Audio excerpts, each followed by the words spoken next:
Adelante. Buenas tardes, doctor. Hoy voy a presentar lo que es úlcera péptica.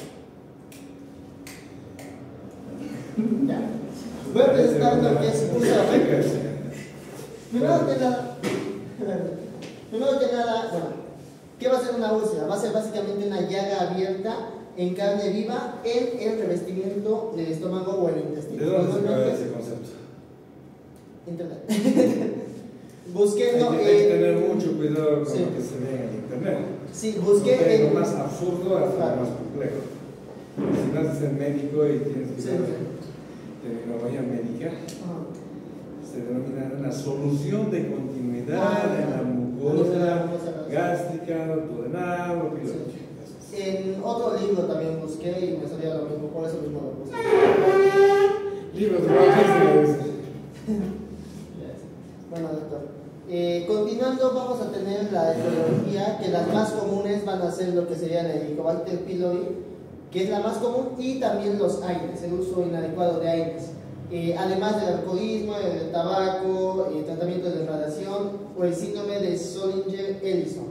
Eso es un síndrome, básicamente es un tumor que se genera en el estómago, que ese va a generar una secreción.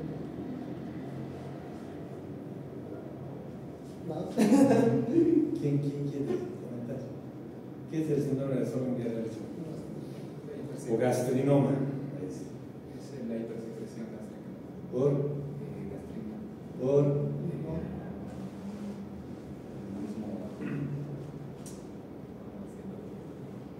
Todo tu trabajo sacado del internet. No, doctor. En realidad, la etiología se da por una alteración en el equilibrio de factores agresivos y de factores de protección.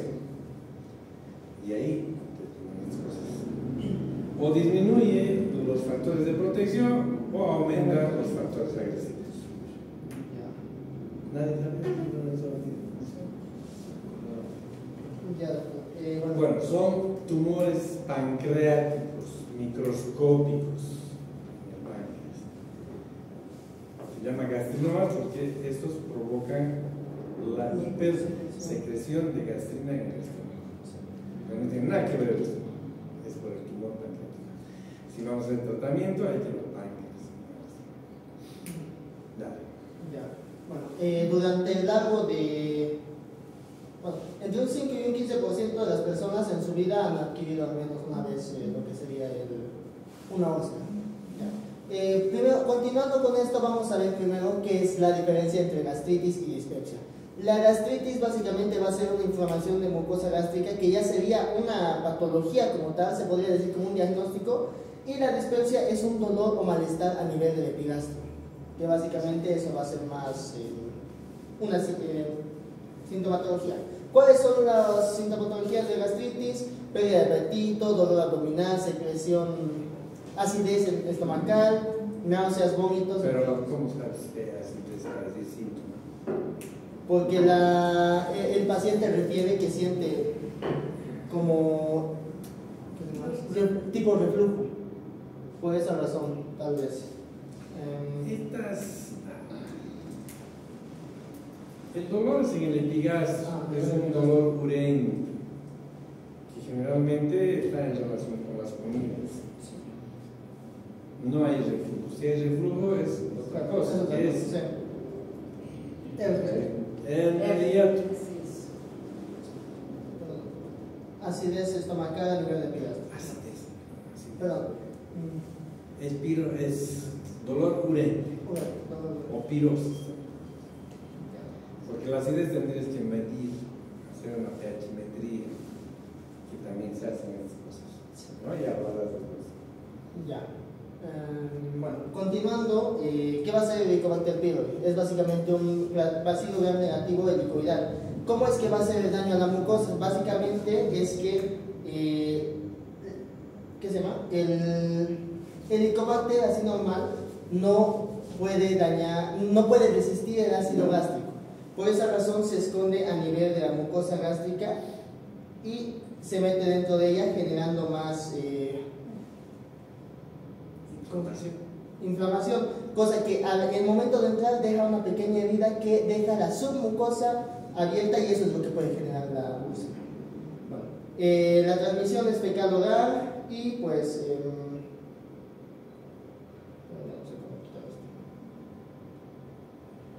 la transmisión va a ser fecal oral y un 50% de las personas de Bolivia, a nivel Bolivia, tienen sí o sí Helicobacter pylori y esto afecta más a los niños menores de 5 años. Ya. ¿Cómo va a funcionar esto? Básicamente el 100%, bueno, cerca del 100% de los casos el Helicobacter se va a implantar a nivel del duodeno, que esto va a generar una inflamación como hace rato comenté y esto puede generar una atrofia. Después de la inflamación viene la atrofia. Después de la atrofia viene una metaplasia, una displasia y llega un cáncer gástrico. Una vez ya está la atrofia, ya no puede revertirse, pero puede tener un tratamiento para que este ya no tenga tanta progresión, se podría decir. Ya. Bueno, para esto vamos a tener distintas pruebas de detección, el test de Gracia, que es de los más baratos y rápidos, histología, que es más cara, lenta, específica, cultivo, que tiene menos sensibilidad, porque el cultivo es más difícil, pero es más específico. Las IgG, que básicamente va a ser para, ¿qué es esto? Va a ser para saber si es que ha habido antecedentes de haber tenido el Helicobacter. No, Sí, ya se enfermó. Y eso se resuelve. Aquí está todos los, bueno, si son baratos, rápidos, que hagan dentro. Pues aquí, ¿quieres ver? Gracias, resultitos. Respeto al compañero. Ya. Bueno, el diagnóstico se va a hacer ante la presencia de un test invasivo y la comprobación de la erradicación. O puede utilizarse test no invasivo, pero no se recomienda porque no se va a diferenciar entre el mecanismo comensal y el patógeno. Bueno, ahora, ¿cómo va a funcionar cómo va a afectarse o se va a volver una úlcera péptica con los AINES? Los AINES son inhibidores de la COX, que básicamente van a disminuir lo que son las prostaglandinas, que básicamente van a funcionar como que son los que protegen en la mucosa gástrica, que al disminuir las prostaglandinas va a haber menos secreción de mocos, por lo cual no va a haber barreras protectoras. Después va a haber una alteración de la proliferación celular que va a evitar la reparación celular y también va a haber una reducción del flujo sanguíneo, lo cual va a evitar que haya una buena perfusión para los nutrientes, digamos, del estómago, a nivel, perdón, de la mucosa. Ahora, se divide en tres: la gástrica, duodenal y pilórica. El tamaño de la gástrica es más grande, como ya mencioné, se da en un 70-80% de personas. Su tamaño puede variar entre milímetros a centímetros. En general hay una gastritis circundante y esta es la más propensa a ser maligna. La duodenal no tiende a ser más maligna, y son más pequeñas, ¿no?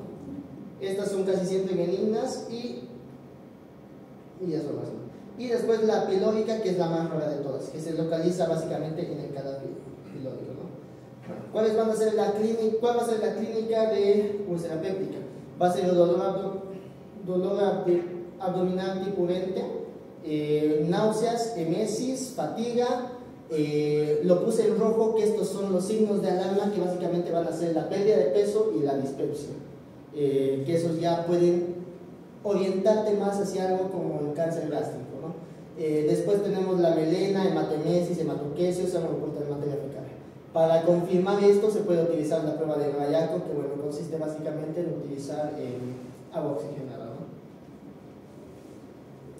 Ya. Bueno, la úlcera gástrica, la diferencia entre la úlcera gástrica y la úlcera duodenal básicamente va a ser, primero que nada, la etiología, que la duodenal, como hace rato comenté, la mayoría de casos de la duodenal es por Helicobacter y de la gástrica va a ser por los mismos AINES, por una medicación. Normalmente esto con una medicación prolongada, ¿no? Que leí alguna vez que eran de 3 o 5 días, incluso más de 5 días, ahí recién comienza gástricos. Por eso mismo siempre se tiene que utilizar los AINES con omeprazol, porque el omeprazol es un inhibidor de la bomba de protones y eso va a proteger la mucosa gástrica, ¿no? Bueno. Otra característica de la úlcera duodenal es que básicamente esta va a detener su dolor posterior a la alimentación, ¿no? Cosa que en la úlcera gástrica no va a haber.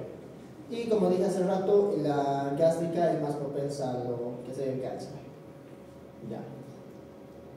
La relación de las úlceras con la comida, más facilito. La úlcera duodenal calma el dolor al ingerir alimentos. Y la úlcera gástrica duele más, no calma. No calma. Si es gástrica y comes, duele más. Sí. Si es duodenal, comes, desaparece el Sí. dolor o lo disminuye. Esa es la teoría. Ya. Bueno, ¿cómo vamos a basar el diagnóstico? Básicamente, como siempre, en la clínica, el hemograma se puede ver, digamos, y hay que ver si es que tiene tal vez helicobacter, pero la manera más, o bueno, el gol estándar para observar, digamos, que hay una úlcera como tal, es la endoscopía. A ver, te hago una pregunta. ¿Cómo te ayuda a diagnosticar un hemograma? El hemograma más que nada es para ver si es que hay un sangrado activo. Sí.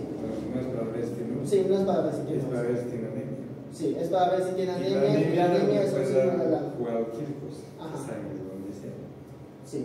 Y por eso mismo se correlaciona la clínica, ¿no? Si es que tiene melena, si es que tiene sangre oculta en materia fecal o si directamente tiene hematemesis. Bueno, por eso mismo lo puse aquí al lado las indicaciones de la endoscopía. En diagnóstico tiene que estar la clínica y la endoscopía. Endoscopía. El resto, hay muchas cosas que pueden alterar, sangrar, Sí. la anemia, etc. Ya. Y el hecho de que tenga helicobacter no significa que úlcera. Sí. Una simple gastritis puede tener. Bueno. Continuando, vamos a tener las indicaciones de la endoscopía, que básicamente van a ser la anemia relativa, ¿no? La hematemesis, la melena y la pérdida de peso. Eso puede ¿qué se llama? Indicar más a una úlcera, ¿no? Maligna. Sí. Y la disfagia, no se mencionó. Y la disfagia, perdón, doctor. ¿Qué es la disfagia? La dificultad para tragar, para deglutir. ¿Y la úlcera da eso? No necesariamente, doctor. No. Tenemos la clasificación de Johnson, que básicamente esta va a mostrar más o menos dónde se encuentra la úlcera. Que básicamente la tipo 1 está en la curvatura menor, la tipo 2 en la úlcera, puede ser entre gástrica o duodenal directamente, la 3 que va a ser prepilórica y la 4 que va a ser básicamente alta en la curvatura menor cerca de la unión gastroesofágica y la 5 ¿qué se llama? En cualquier lugar, que eso básicamente van a ser inducidos por aire. Esto indica más o menos cuál ha sido el mecanismo, ¿no? Por una hipersecreción ácida y por una inducción por aire.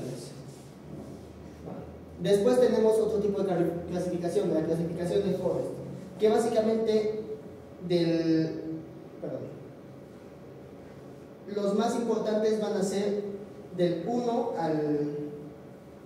y 2, el 1A y el 1B, que básicamente esos van a ser los que tienen un sangrado arterial. El 1A, que básicamente es un sangrado a chorro, directamente se ve en la endoscopía como está directamente como salpicando, como fuente, se podría decir. Después tenemos la babeante, que es el tipo de sabanilla, que es la 1B, que va directamente hacia abajo, pero es un sangrado igual activo. Que esos tienen más riesgo de recidiva, de volver a repetirse, de volver a sangrar. El 1A, que es un vaso visible en el lecho de la lesión, se nota así un vasito pequeñito durante el glucoso, aquí está. No sé si se nota mucho. Después tenemos el 2B, que es un coágulo fresco adherido, que ese ya es más, tiene riesgo igual de sangrar. Y después tenemos el 2C, que es una hematina, que se observa así más o menos. Posteriormente tenemos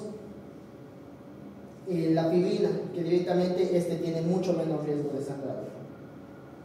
Bueno, ¿cuál va a ser el tratamiento primero que nada del Helicobacter? Básicamente, para tratar las úlceras hay que tratar igual las causas. En caso de que esta sea con Helicobacter, se puede utilizar el OMA, OCA, OCAM, que básicamente sería el omeprazol, metronidazol, claritromicina y amoxicilina. Pero actualmente se está utilizando otro que se llama vonoprazan, que es un antiácido potasio competitivo. Y esto se acompaña con bismuto. O si no, otra actualización que existe igual es la Omeviste, que es omeprazol, bismuto y tetraciclinas, que se puede usar entre todos esos, todas esas, ¿no? Bueno, vamos a tener la clasificación de Forrest, nos va a servir más o menos para ver el tipo de tratamiento. Si es que es una variante, si es que es una sangrado a chorro, se puede utilizar hemostasia. Esto ya sea con hemoclips o directamente esclerosando.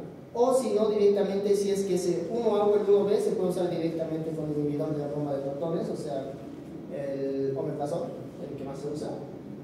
Y bueno, la hematina y la fibrina, eso no leí muy bien, doctor, pero creo que se puede quedar muy así directamente, con el hecho de que no tiene mucho riesgo de desangrado.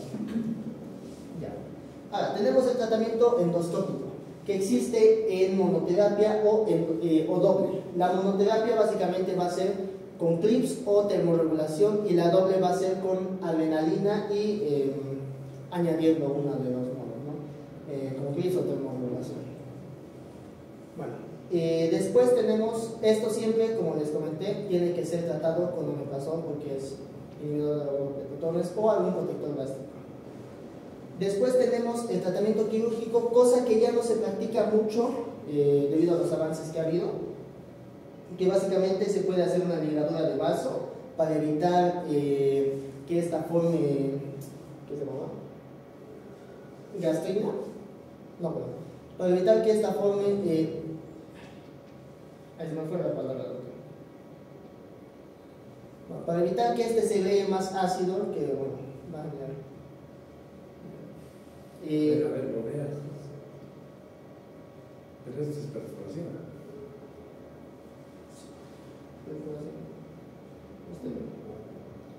Entonces, para eso tienes que hablar de las complicaciones. Ya, sí, las complicaciones de esto mismo. Ya.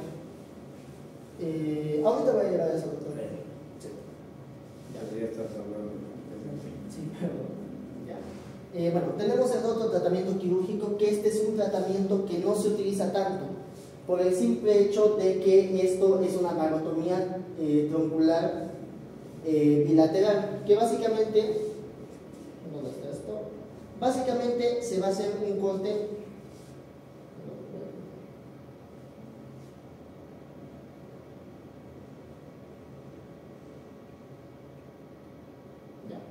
Básicamente se va a poder hacer un corte directamente en todo esto.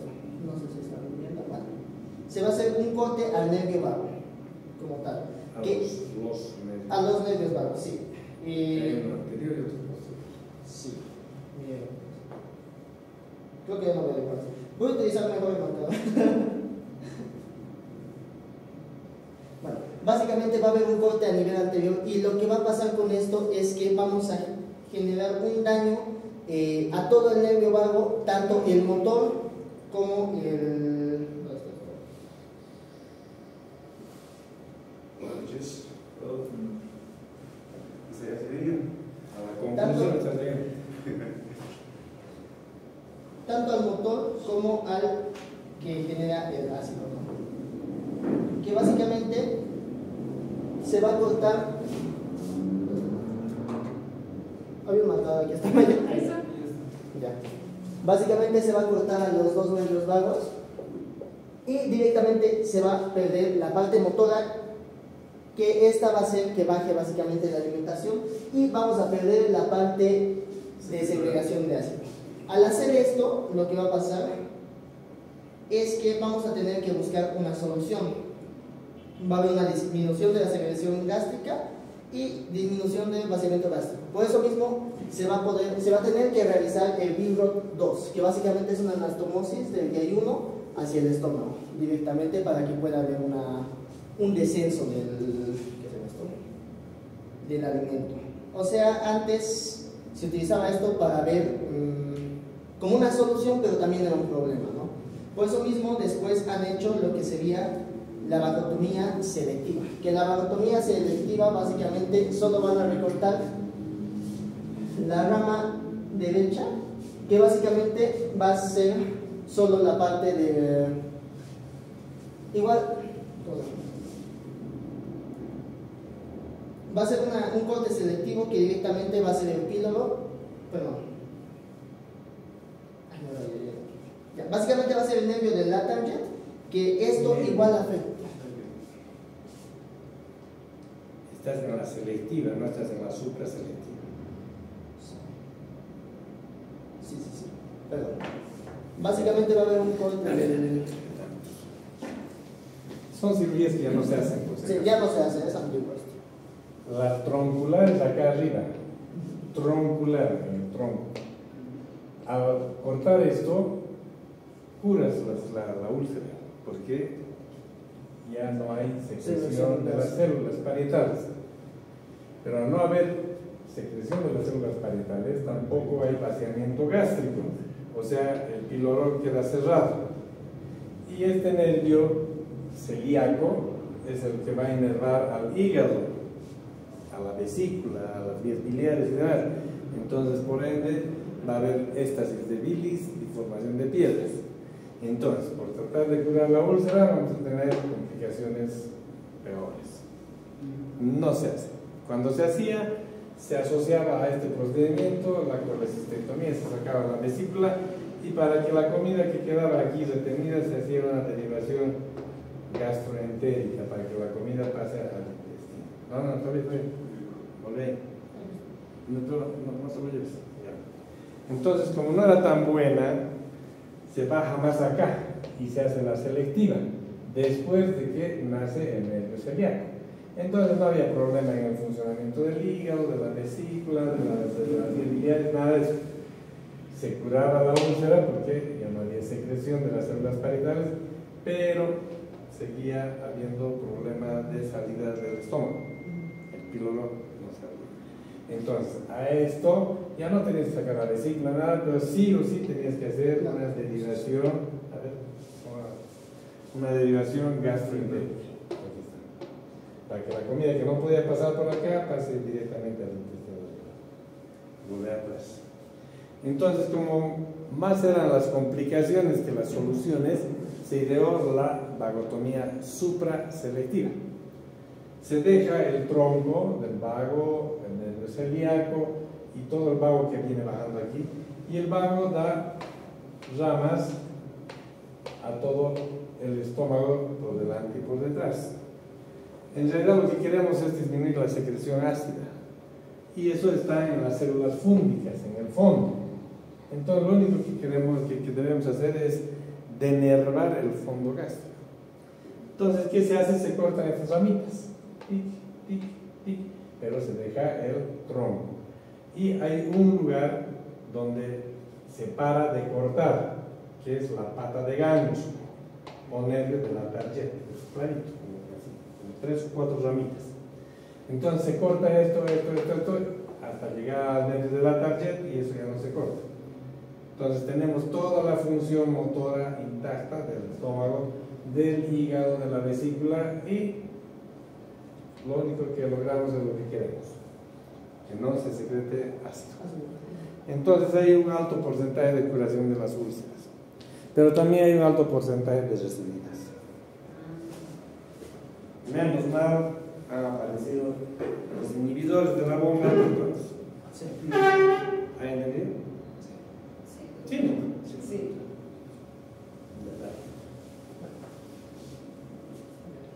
Y bueno, eso sería el resumen. Pero después vamos a ver las complicaciones. ¿Dónde están? Lo puse aquí. Ya, bueno, entre las complicaciones que vamos a tener básicamente va a ser primero que nada lo que sería el sangrado activo, que básicamente va a ser la anemia, ¿no? No, el sangrado. El sangrado activo, sí. ¿Qué tenía aquí? Ya, no importa. Otro. Vamos a tener lo que sería el sangrado activo, que va a generar lo que sería una hemorragia digestiva, normalmente alta. No, tiene que ser alto, no puede ser Sí. alto. Ya. Después vamos a tener lo que sería una atrofia directamente de la mucosa gástrica. Y además puede haber una perforación, que eso es mucho peor aún. Atrofia no hay que ver. Sí. Estás hemorragia. Hemorragia. Perforación. Y...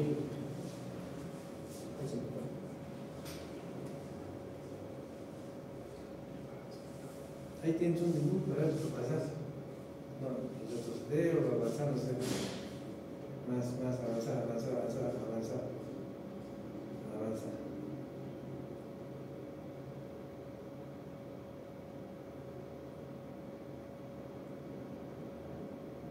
En lo que estaba, en lo que iba a dibujar, fue el siguiente. Ahí. No, ahí está una complicación.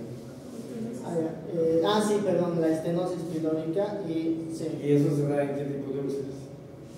En ¿Cuál de las úlceras pépticas? En las duodenales, o en la A ver, pilórica. ahí que dice. En la pilórica. No, pues nada. Sí. Ya. Y una complicación.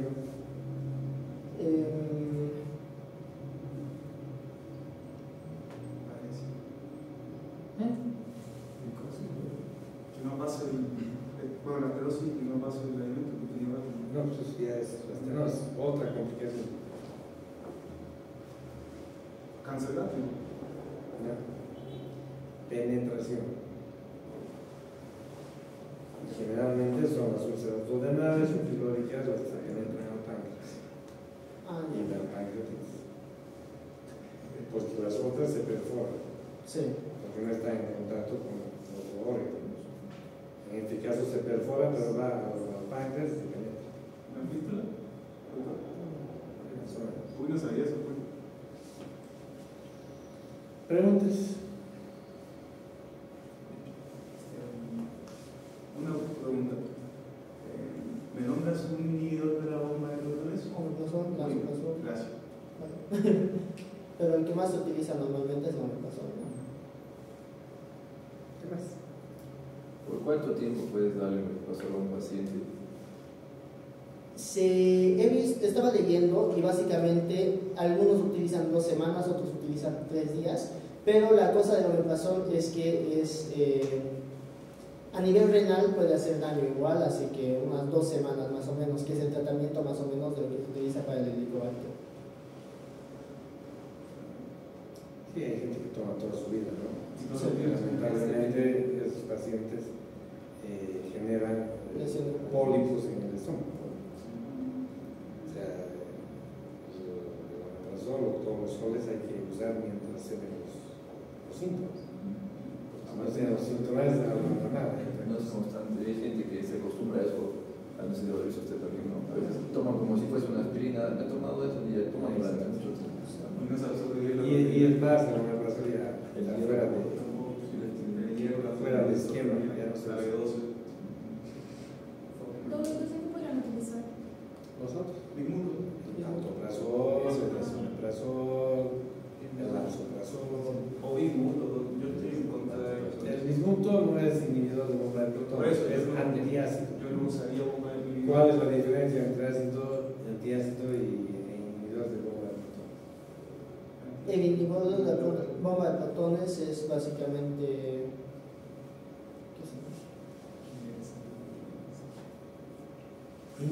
Va a inhibir, La va a secreción inhibir la secreción de ácido gástrico, pero ¿Y el antiácido? Ya directamente Antiácido actúa sobre el ácido. Alcaliniza el pH. Actúa sobre el ácido directamente. Exacto. Bloquea. O sea, hay la cantidad de ácido, pero entra el antiácido y neutraliza su efecto agresivo. O sea, puedes usar inhibidores de la bomba más antiácidos para reforzar, digamos. Queria ser uma pergunta. Quando se trata tratamento, se trata por conservador ou cirurgia? Como é que Depende al tipo de sangrado. Como mostré en esta diapositiva, dependiendo al sangrado, que en el 1A y el 1B va a haber un sangrado más a chorro, va a haber un sangrado activo, eso hay que sí o sí hacer una hemostasia a nivel endoscópico. A nivel de si es que hay un vaso visible, un coágulo adherido, demás, o los otros directamente puede tratarse con un inhibidor de bomba de protones, que es, bueno, uno no es invasivo y dos va a ser más conveniente, ¿no? Porque si ya está, digamos, con fibrina, no es necesario que lo... Pero no lo estás respondiendo. Más o menos la idea es cuando opera, ¿no? Sí. Cuando haces tratamiento médico y cuando operas. Cuando hay un sangrado activo. Cuando no responde al tratamiento. Cuando no responde al tratamiento. Es una de las indicaciones. Cuando hay un sangrado totalmente agresivo que compromete la vida del paciente también. ¿Y tratamiento médico? Tratamiento médico, básicamente se va a basar una tutora. No le después de otra cosa. Es que me está llamando. Bueno, No le contestes. perdón. Ya. El tratamiento médico básicamente... Chistoso, esperen un momentito, nos dice. En vez de decirle a su chica, no molestes. No, es mi mamá. Ah, ¿tu amante? No, mi mamá. Y le mamita, estoy dando. Pobre. No, si les dije que estaba veniendo esto. Tratamiento. Ya. El tratamiento básicamente se va a basar en un inhibidor de la bomba de protones para nivel de las úlceras y ¿qué se llama esto? Y ¿Te acuerdas de la etiología? sí, de Helicobacter. En caso de Helicobacter se utiliza, digamos, el OCA, OCAM o Bien. bismuto. ¿Qué más? ¿Qué otro tratamiento? El otro tratamiento sería suspensión de AINES Perfecto. Otro. y igual el inhibidor de la bomba de protones. No, ya no repites. Otro. Faltan como 3 ahí tenías escrito.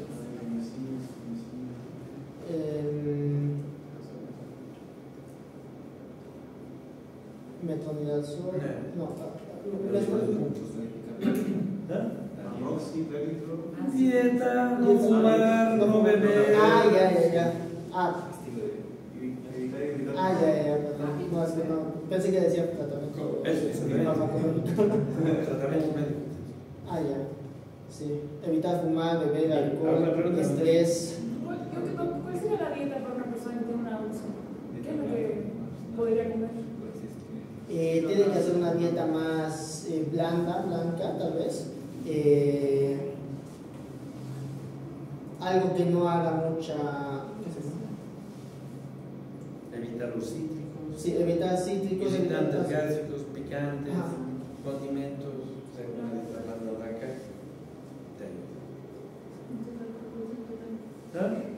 No, que para que me esté pensando de tratarme sí, está bien, ¿eh? Hasta la endoscopia. Evitar todos los. Bueno, a ver, como consejo, cuando vean a un paciente que piensan que es gastritis o que es un problema gástrico, nunca den tratamiento. Siempre primero la endoscopia. Porque así como puede ser lo más leve una gastritis, lo peor puede ser un cáncer. Y si es una gastritis y le das omeprazol, le das bismuto, le das cualquier cosa, le va a aliviar. Y si es un cáncer, también le va a aliviar. Pero el cáncer va a avanzar. Hasta que va a haber un momento en que le vas a seguir dando esa medicación y te va a decir, ya no me hace efecto. Haremos endoscopía.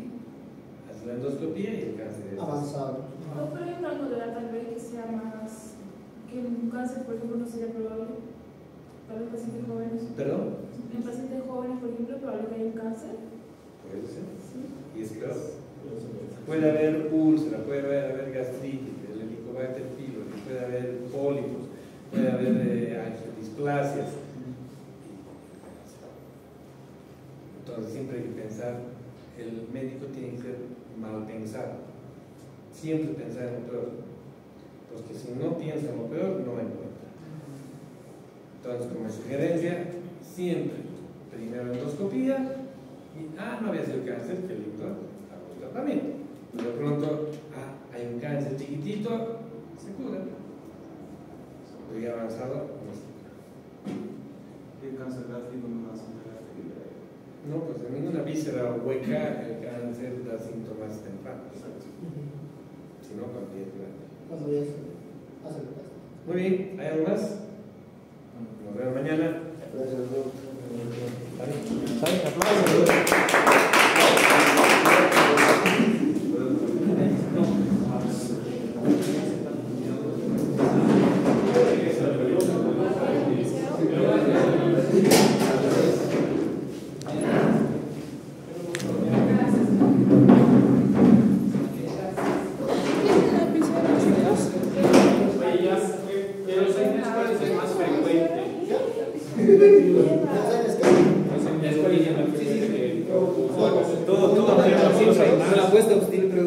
Como inhiben la COX, básicamente van a disminuir Oye, las y sí, proteínas. ¿dónde está el sucralfato? El sucralfato de aluminio. El ibuprofeno es Actualmente se está utilizando. No es sucralfato de